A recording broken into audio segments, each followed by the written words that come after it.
समीर जी, आप लोग लालची लोग को लेते रहते हैं।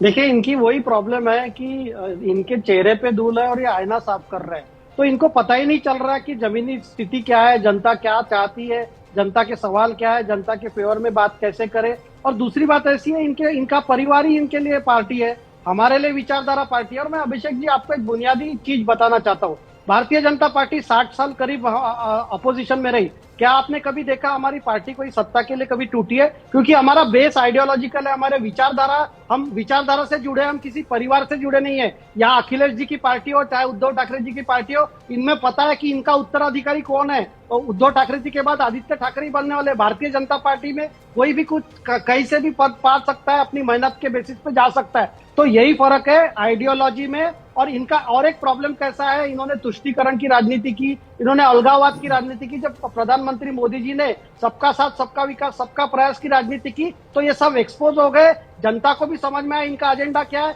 ये पहले ममता बनर्जी को लगता था कि भाई बंगाल में हमारी एंट्री नहीं हो सकती, बंगाल की जनता ने बता दिया कि उनकी तुष्टीकरण की राजनीति जो है उन्होंने रिजेक्ट किया बंगाल की जनता ने। वैसे ही अखिलेश यादव जी को लगता है कि संविधान खतरे में का नारा उन्होंने बहला फुसला कर लोगों को 2024 में सांसद जीते, और 2027 में इनका सुपड़ा साफ होने वाला है। उद्धव ठाकरे जी जिनका मुंबई गढ़ हुआ करता था, उनकी आज मुंबई में क्या हालत है। अच्छा, तो समीर जी कितने सांसद आ रहे हैं, कितने सांसद आ रहे हैं यूबीटी से? देखिए, वो तो सवाल यूबीटी के सांसद ही बता सकते हैं, भारतीय जनता पार्टी का उसमें कोई रोल नहीं है। और मैं वापस कहना चाहता हूं, जो विचारधारा के साथ नहीं रहेगा, जो विचारधारा से भटकेगा, जनता उसको बहुत दूर तक भेज देगी। विचारधारा से भटकी हुई यूबीटी सेना है, और इसके कारण ये नतीजा है। भारतीय जनता पार्टी के साथ चुनाव लड़ने के बाद 2019 में उन्होंने देवेंद्र जी के चेहरे पे, प्रधानमंत्री मोदी जी के चेहरे पे चुनाव लड़ा, उनके इतने एमएलए चुन के तो फिर चुनाव वो विचारधारा से कहां से संजय जी एक सेकंड,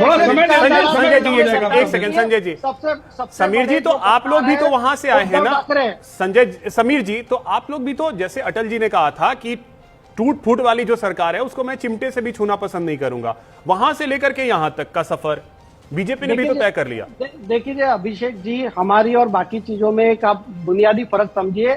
हम अगर किसी के साथ गठबंधन करते हैं तो हमारी विचारधारा चेंज नहीं करते, वो हमारी विचारधारा के साथ जुड़ जाता है। जैसे यूबीटी ने वीर सावरकर को गाली देने वाले कांग्रेस के साथ गठबंधन किया, हमारे साथ जो भी आया क्या उन्होंने वीर सावरकर को गाली दी है हमारे साथ आने के बाद। तो ऐसा है, हमारे साथ जो आता है वो हमारी विचारधारा, विकास, हिंदुत्व, राष्ट्रवाद, इसके कारण आता है। और इनके साथ जो जाता है वो सत्ता की भूख के कारण जाता है।